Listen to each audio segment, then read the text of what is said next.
High guys welcome back to my channel welcome back new another video. आज के तुम्हारे साथे शेयर करছি full face glamorous makeup look और आजकल मेकअप लुकटा क्रिएट करছি लैक्मी सीसी क्रीम दिए कारण अनेके कालके भोट करेছিলে তাই জন্য ফার্স্টেই আমি টোনার হিসেবে ইউজ করে নিলাম হলো রোজ ওয়াটার। আমি ডাবর গোলাবেরি রোজ ওয়াটার ইউজ করছি টোনার হিসেবে মেকআপ করার আগে। আর আমি কিন্তু মেকআপ করার আগে মানে টোনার লাগানোর আগে মুখটা কিন্তু ভালো করে ওয়াশ করে নিয়েছি ফেস ওয়াশ দিয়ে, তারপরে কিন্তু টোনার লাগালাম। এই টোনারটার দাম কিন্তু 30 रुपीस।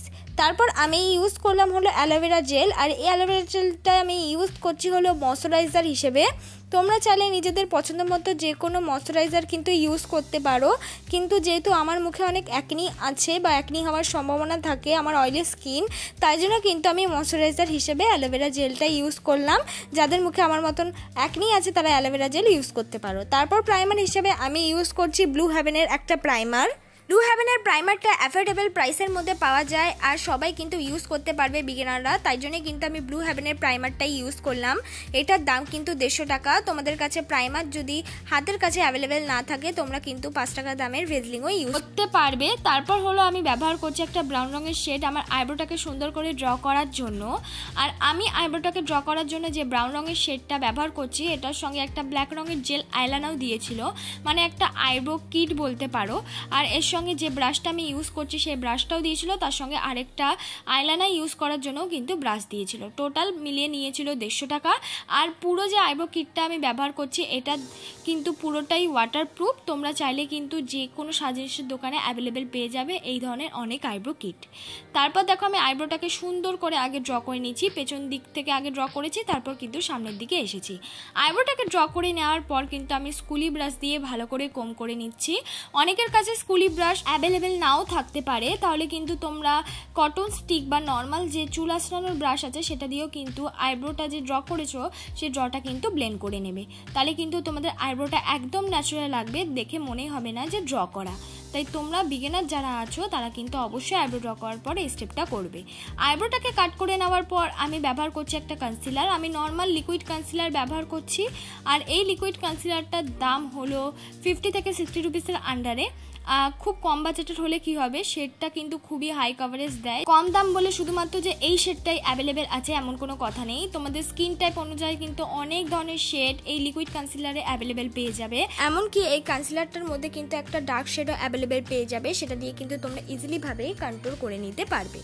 তারপর দেখো আমি সুন্দর করে কিন্তু কনসিলারটাকে ব্লেন্ড করে নিচ্ছি। তোমরাও কিন্তু আইব্রোটা সুন্দর করে ড্র করে নেবে, ড্র করে নিয়ে স্কুলি ব্রাশ দিয়ে ভালো করে কম করে নেবে, তারপর কিন্তু কনসিলার দিয়ে কাট করে নেবে, তারপর কিন্তু ব্লেন্ড করে নেবে। যদি আইব্রোর মধ্যে এই প্রত্যেকটা স্টেপ তোমরা পূরণ করো তাহলে তোমাদের আইব্রো কিন্তু একদম শার্প লাগবে, দেখতেও অনেক বেশি সুন্দর লাগবে মেকআপটা। তাই যারা যারা বিগিনার আছো তারা কিন্তু প্রত্যেকটা স্টেপই কিন্তু পূরণ করার চেষ্টা করবে। বিগিনারদের মতনই কিন্তু আমার আইব্রোটা করা নেই, তাই কিন্তু যারা বিগিনার আছো তারা আজকের আমার ভিডিওটা দেখে আইব্রো করা কিন্তু ইজিলি ভাবে শিখে নিতে পারো। এবার আমি ব্যবহার করছি ইনসাইটের কালার ক্যারেক্টার। আমার যেহেতু চোখের নিচে অল্প পরিমাণ ডার্ক সার্কেল আছে আর যেহেতু কিছু অ্যাকনি স্পট আছে, তাই আমি ওখানে ব্যবহার করছি ইনসাইটের অরেঞ্জ কালার ক্যারেক্টার। তোমরা চাইলে যে কোনো অরেঞ্জ কালার লিপস্টিক, আর তোমাদের কাছে যে ইনসাইটের এই কনসিলার প্যালেটটা থাকে তাহলে তো তোমরা ইজিলি ভাবেই অরেঞ্জ কালারটা তোমাদের ডার্ক শেডে কিন্তু ইউজ করে নিতে পারো, যে মুখের দাগগুলো আছে সেগুলো কিন্তু লুকানোর জন্য। আর মুখে যে স্পটটা আছে সেটা কিন্তু খুব একটা ব্ল্যাক নয়, মানে ডার্ক নয়, একদম হালকা পরিমাণ স্পটগুলো আছে, তাই জন্য কিন্তু আমি অরেঞ্জ কালার ক্যারেক্টার ইউজ করছি। তোমাদেরও যদি আমার মতন অল্প হালকা থাকে ডার্ক স্পট তাহলে কিন্তু তোমরা অরেঞ্জ কালার ইউজ করতে পারো বা ব্রাউন রঙের যে কোনো কালার ক্যারেক্টার ইউজ করতে পারো। যদি তোমাদের মুখে রেড রঙের কোনো স্পট থেকে থাকে তাহলে কিন্তু সেক্ষেত্রে গ্রিন রঙের কালার ক্যারেক্টার ইউজ করতে পারবে, সেটা কিন্তু ইনসাইটের আরেকটা কনসিলার প্যালেটে অ্যাভেলেবেল পেয়ে যাবে। ইনসাইটের কনসিলার প্যালেটটার দাম 190 টাকা। এবার দেখো কালার ক্যারেক্টারটাকে আমি হালকা করে কিন্তু ব্লেন্ড করে নিলাম, একদম হালকা হাতে ব্লেন্ড করতে হবে যাতে পুরো কালার ক্যারেক্টারটা উঠে না যায়। এবার এই কালার ক্যারেক্টারটাকে হাইড করার জন্য আমি ব্যবহার করছি সেই নর্মাল লিকুইড কনসিলারটাই, যেটা দিয়ে আমার আইব্রোটাকে কাট করেছিলাম, সেই লিকুইড কনসিলারটাই। যা তোমরা অনেকেই ভাবতে পারো আমি ইনসাইটের ওই কনসিলারগুলো ইউজ করছি না কেন, যেহেতু ওগুলো খুব একটা হেভি কনসিলার তাই জন্য আমি ওটাকে সামার সিজনের মেকআপ করার জন্য অ্যাভয়েড করলাম, তাই নর্মাল একটা লাইট কনসিলার কিন্তু ইউজ করছি আজকের মেকআপে। আর অ্যাফোর্ডেবল প্রাইসের মধ্যে তোমাদের দেখানোর জন্য কিন্তু ইউজ করা।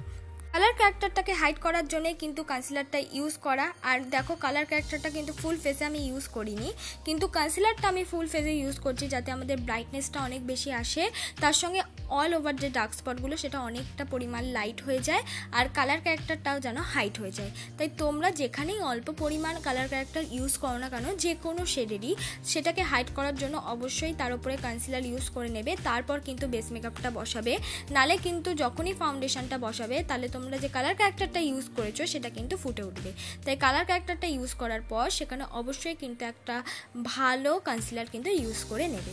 দেখো আমি যে কনসিলারটা ইউজ করছি এটা খুবই অ্যাফোর্ডেবল প্রাইসে তোমরা অ্যাভেলেবেল পেয়ে যাবে। তোমরা চাইলে এটাও কিন্তু কিনে নিতে পারো। এই কনসিলারটা এটা নর্মাল লিকুইড কনসিলার, দোকানে গিয়ে বললে কিন্তু তোমরা অ্যাভেলেবেল পেয়ে যাবে।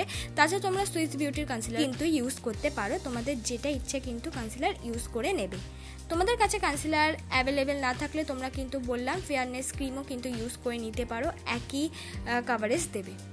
তারপর দেখো কনসিলারটা ব্লেন্ড হয়ে গেছে। আজকে আমি একটা সিসি ক্রিম ইউজ করছি, আমি ব্যবহার করছি ল্যাকমি সিসি ক্রিম। আর আমার যে ল্যাকমি সিসি ক্রিমটা ইউজ করছি এটার দাম নিয়েছে 94 টাকা। আরেকটা আছে পিচ কালার দেখতে, নর্মাল যে আগে ছিল ল্যাকমি সিসি ক্রিমের টিউবটা, ওটার দাম কিন্তু এর থেকে বেশি। এটা যেহেতু নতুন লঞ্চ হয়েছে তাই জন্য এটার দাম কিন্তু কম।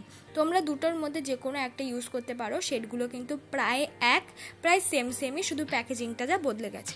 ফুল ফেসেই দেখো আমি ল্যাকমি সিসি ক্রিমটা কিন্তু ইউজ করে নিলাম। এবার কিন্তু বিউটি ব্লেন্ডার দিয়ে সুন্দর করে ব্লেন্ড করে নেব। অনেক বিগিনাররাই কিন্তু এই ব্লেন্ড করার সময় অনেক কিছু ভুল করে, তাই জন্য তোমাদেরকে শিখিয়ে রাখছি।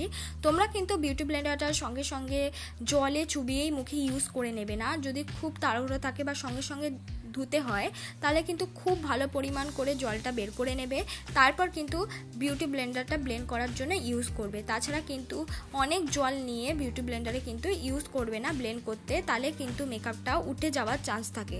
আর এমনিতেও চেষ্টা করবে 1 ঘন্টা আগে ভিজিয়ে নিয়ে জলটা নিগড়ে নিয়ে তারপর পাকার হাওয়ায় অল্প শুকিয়ে নিয়ে তারপর ইউজ করা, তাহলেই কিন্তু তোমরা যে মেকআপটা ইউজ করছো বা মেকআপ প্রোডাক্টটা ব্লেন্ড করার জন্য এই বিউটি ব্লেন্ডারটাকে ইউজ করছো, তাহলে সেই মেকআপটা কিন্তু অনেকটা বেশি সুন্দর হয়, স্মুথ হয় আর অনেক পরিমাণ মেকআপও কিন্তু লাগে না আর খুব ইজিলিভাবে ব্লেন্ডও হয়ে যায়।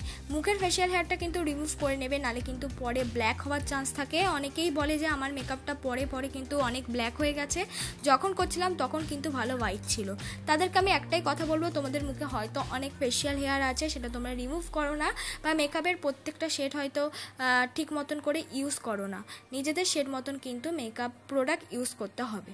তারপর দেখো আমি ভালো করে সিসি ক্রিমটা ব্লেন্ড করে নেওয়ার পর তারপর আমি ব্যবহার করছি ওই নর্মাল লিকুইড কনসিলারটাই, অল্প পরিমাণে ইউজ করছি, যেখানে ইউজ করা প্রয়োজন সেখানে ইউজ করছি। তোমরাও কিন্তু এইভাবে কনসিলারটা যে কোনো ফাউন্ডেশন ইউজ করা বা ল্যাকমি সিসি ক্রিম বা বিবি ক্রিম যে কোনো কিছু ইউজ করার পর এই স্টেপটা করে নেবে।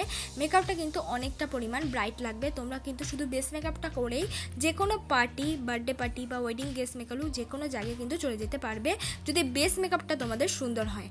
দেখো আমি সুন্দর করে কিন্তু ব্লেন্ড করে নিচ্ছি। আর অনেকেই ভাবছো আইলিটে কেন কনসিলার দিয়েছি, আইলিটে কনসিলার দেওয়ার একটাই কারণ হলো যেহেতু আমরা যে আইশ্যাডোটা ইউজ করব সেটা যেন খুব ভালো ফুটে ওঠে, তাই জন্য কিন্তু আইলিটে কনসিলার দিতে হয়। তোমরাও যদি কোনো রকম আইশ্যাডো ইউজ করতে চাও তাহলে কিন্তু অবশ্যই আইলিটে কনসিলার দেবে, তাহলে আইশ্যাডোটা দেখবে খুব সুন্দরভাবে ফুটে উঠেছে। আমি ফার্স্টেই বলেছি তোমাদের কাছে যদি কনসিলার অ্যাভেলেবেল না থাকে হাতের সামনে, তাহলে কিন্তু তোমরা যে ল্যাকমি সিসি ক্রিমটাই ধরো তোমরা ইউজ করছো সেটা যদি ফুল বেস মেকআপে ইউজ করে নাও, আবার সেটাই কিন্তু কনসিলার হিসেবে পরবর্তী স্টেপে ইউজ করতে পারো। আর যাদের ফেস যদি অয়েলি বেশি থাকে তাহলে কিন্তু সেই পরবর্তী স্টেপে যখন ওই ফেয়ারনেস ক্রিমটা ইউজ করছো বা ল্যাকমি সিসি ক্রিমটা ইউজ করছো কনসিলার হিসেবে, তাহলে ওর সঙ্গে কিন্তু তোমরা চাইলে অল্প পরিমাণ একটু পাউডার মিক্স করে ইউজ করতে পারো কনসিলারের মতন। আর বেশি পরিমাণ পাউডার কিন্তু মিক্স করবে না, তাহলে কিন্তু ব্লেন্ড করতে অসুবিধা হবে। তাই যাদের কাছে কনসিলার নেই তাদেরকেও কিন্তু আমি এই টিপসটা বুঝিয়ে দিলাম। কনসিলার না থাকলে কোনো অসুবিধা নেই, এইভাবে কিন্তু মেকআপ করাই যায়। তারপর দেখো পুরো স্টেপটা হয়ে যাওয়ার পর, বেস মেকআপটা হয়ে যাওয়ার পর এবার কিন্তু আমি বেসটাকে সেট করব। বেসটাকে সেট করার জন্য আমি ব্যবহার করছি ল্যাকমি কম্প্যাক্ট পাউডার। তোমরা চাইলে যে কোনো লুজ পাউডার দিয়ে কিন্তু বেসটাকে সেট করতে পারো। এবার আমি ব্রাউন রঙের একটা শেড নিয়ে মুখটা কিন্তু কন্ট্রোল করে নিচ্ছি। তোমরা চাইলে এটাকে স্কিপ করতে পারো। যদি তোমাদের তোমাদের নিজেদের কোনো বিয়ে থাকে বা নিজস্ব কোনো অকেশন থাকে তাহলে বলবো প্রত্যেকটা স্টেপই করো, তাহলে একদম পার্লারের মতন কিন্তু মেকআপ লুকটা চলে আসবে। দেখো সেই ব্রাউন রঙের শেডটা নিয়ে কিন্তু আমি নাকটাকেও কিন্তু সুন্দরভাবে কন্ট্রোল করে নিলাম। এবার করব আই মেকআপ। আই মেকআপ করার জন্য আমি ব্যবহার করছি একটা রেড রঙের আইশ্যাডো, ঠিক রেড না, একটা ব্রাউনিশ কালার পেছন দিক দিয়ে ইউজ করছি একটা আইশ্যাডো। চোখের পেছন দিক দিয়ে কিন্তু আমি ইউজ করে নিচ্ছি, আগেই সামনে ইউজ করব না। তোমরাও কিন্তু বিগিনারদের বলবো আইশ্যাডো সবসময় পেছন দিক দিয়ে ইউজ করবে, আর ব্লেন্ড করবেও কিন্তু আগে পেছন দিকটা। দেখো আমি ব্লেন্ডিং ব্রাশ দিয়ে ব্লেন্ড করতে করতে সামনের দিকে নিয়ে আসছি। তারপর দেখো ওই রেডের সঙ্গে আমি মিক্স করে নিচ্ছি অরেঞ্জ কালার একটা আইশ্যাডো। প্রথমে রেড ইউজ করলাম কর্নার দিক দিয়ে, তার সঙ্গে মিক্স করে নিচ্ছি অরেঞ্জ কালার একটা আইশ্যাডো, আর সেটাও কিন্তু ব্লেন্ডিং ব্রাশ দিয়ে ব্লেন্ড করে নিচ্ছি। তারপর দেখো সামনের দিক দিয়ে ইউজ করছি একদম হালকা একটা হোয়াইটনেস কালার বা একটু ইয়েলো কালার বলতে পারো। তারপর এবার আমি করে নিচ্ছি কাটক্রিজ। কাটক্রিজ করার জন্য যে কনসিলারটা আমি ব্যবহার করছি সেটাও কিন্তু সেই নর্মাল কনসিলারটাই, যে লিকুইড কনসিলারটাই কিন্তু ইউজ করছি। তার জন্য একটা লাগবে কিন্তু কাটক্রিজ করার জন্য ফ্ল্যাট ব্রাশ, যে আমি যে ফ্ল্যাট ব্রাশটা ইউজ করছি ঠিক ওরকম একটা ব্রাশ লাগবে। সেই ব্রাশটা দিয়ে কিন্তু কাটক্রিজটা করে নিতে পারো। খুব ভালো করে যদি দেখো শিখে নাও তাহলে কিন্তু তোমরাও কাটক্রিজ ইজিলিভাবে করে নিতে পারবে। দেখো আমি খুব সুন্দর করে সূক্ষ্মভাবে কিন্তু কাটক্রিজটা করে নিচ্ছি। কাটক্রিজটা করা কিন্তু খুব একটা টাফ নয়, সবাই কিন্তু চেষ্টা করলেই বেড়ে যাবে বিগিনাররা। সুন্দর করে কাটক্রিজটা করে নেওয়ার পর সেটাও কিন্তু আমি বিউটি ব্লেন্ডার দিয়ে ব্লেন্ড করে নিচ্ছি। যে কনসিলারটা কাটক্রিজ করার জন্য ইউজ করেছি সেটা কিন্তু আমাদের বিউটি ব্লেন্ডার দিয়ে ব্লেন্ড করে নিতে হবে। ব্লেন্ড করে নেওয়ার পর আমি ইউজ করছি ওর ওপর একটা গোল্ডেন শিমারি কালার। রেডের সঙ্গে গোল্ডেনটা কিন্তু খুব ভালো যায়, তাই জন্য কিন্তু আমি একটা গোল্ডেন শিমারি কালার ইউজ করলাম। তোমরা যে কালার শাড়ি পরবে তার সঙ্গে কিন্তু ম্যাচ করে তোমরা ইউজ করতে পারো। পেছন দিকটা আমি ইউজ করে নিচ্ছি একটু ব্ল্যাক কালার, যাতে আমাদের আই লুকটা আরও অ্যাট্রাকটিভ লাগে, তাই জন্য পেছন দিকটা কিন্তু ব্ল্যাক কালার আমি ইউজ করে নিলাম। সেই ব্ল্যাকটাও কিন্তু সুন্দরভাবে করে ব্লেন্ড করে নিচ্ছি। চোখের নিচে আমি ইউজ করে নিচ্ছি রেড কালার, যে রেড কালারটা চোখের একদম ফার্স্টে কর্নার দিয়ে ইউজ করেছিলাম আই মেকআপটা স্টার্ট, ঠিক সেই রেড কালারটা কিন্তু আমি চোখের নিচে ইউজ করে নিলাম, আর সুন্দর করে সেটা বিউটি ব্লেন্ডার দিয়ে কিন্তু ব্লেন্ডও করে নিচ্ছি। তারপর আমি ব্যবহার করছি ল্যাকমি কাজল। আমি যে ল্যাকমি কাজলটা ইউজ করছি এটার দাম কিন্তু 180 টাকা। তোমরা চাইলে যে কোনো কাজল ইউজ করতে পারো, কিন্তু আমি বলবো খুব ডার্কভাবে ইউজ করবে না, আর পুরোটা কিন্তু কাজল ইউজ করবে না, হাফ চোখে ইউজ করবে কাজলটা। দেখো আমিও কিন্তু হাফ চোখে ইউজ করছি, ফুলটা কিন্তু নিয়ে যাচ্ছি না। তারপর আমি ভালো করে কিন্তু সেই কাজলটা আইশ্যাডোর সাথে ব্লেন্ড করে নিচ্ছি। তারপর আমি ব্যবহার করছি ল্যাকমি আইলাইনার। তোমরা চাইলে ব্লু হেভেনের আইলাইনার বা যে কোনো তোমাদের পছন্দের আইলাইনার ইউজ করতে পারো। ল্যাকমি আইলাইনারটা সবার কাছে থাকে, তাই আমি ল্যাকমি আইলাইনারটাই দেখালাম, আর টানা টানাভাবেই কিন্তু আমি ইউজ করেছি। তারপর হাইস্কার একটা মাস্কারা ইউজ করেছি, এটা কিন্তু ফ্লিপকার্টে তোমরা অ্যাভেলেবেল পেয়ে যাবে 150 টাকার মধ্যে। তোমরা কিন্তু এই মাস্কারাটা ইউজ করতেই পারো, খুব ভালো মাস্কারা, অনেক দিন কিন্তু যায়ও। তারপর আমি ব্যবহার করছি মার্সের একটা হাইলাইটার। তোমরা চাইলে যে কোনো আইশ্যাডো কিন্তু হাইলাইটের মতন ইউজ করে নিতে পারো। সুন্দর করে দেখো যেখানে যেখানে হাইলাইট করার প্রয়োজন আমি সেখানে ইউজ করে নিচ্ছি। তোমরাও কিন্তু যারা হাইলাইট করতে পারো না তারা কিন্তু আমার এই ভিডিওটা দেখে সুন্দর করে দেখে দেখে হাইলাইট করে নিতে পারবে। তারপর আমি পরে নিলাম একটা রেড রঙের লিপস্টিক। পুরো লিপস্টিকটা পরাটা আমার দেখানো হয়নি, তারপর গিয়ে দেখি আমার এই লিপস্টিক পরার ভিডিওটাই ক্লিপটাই ওঠেনি, তাই আমি কিন্তু আর দেখাতে পারলাম না তোমাদেরকে। এটাই আমার ফাইনাল লুক বন্ধুরা। তোমরা চাইলে এর সঙ্গে মিউট কালার লিপস্টিক, নিজেদের ইচ্ছে মতো যে কোনো কালারের লিপস্টিক কিন্তু ক্যারি করতে পারো। মেকআপ লুকটা খুব সুন্দরভাবে স্টেপ বাই স্টেপ তোমাদেরকে কিন্তু বুঝিয়েছি এবং দেখিয়েছি, তাই তোমরা আশা করি ইজিলিভাবেই করে নিতে পারবে। ভালো লাগলে লাইক কমেন্ট শেয়ার করতে ভুলে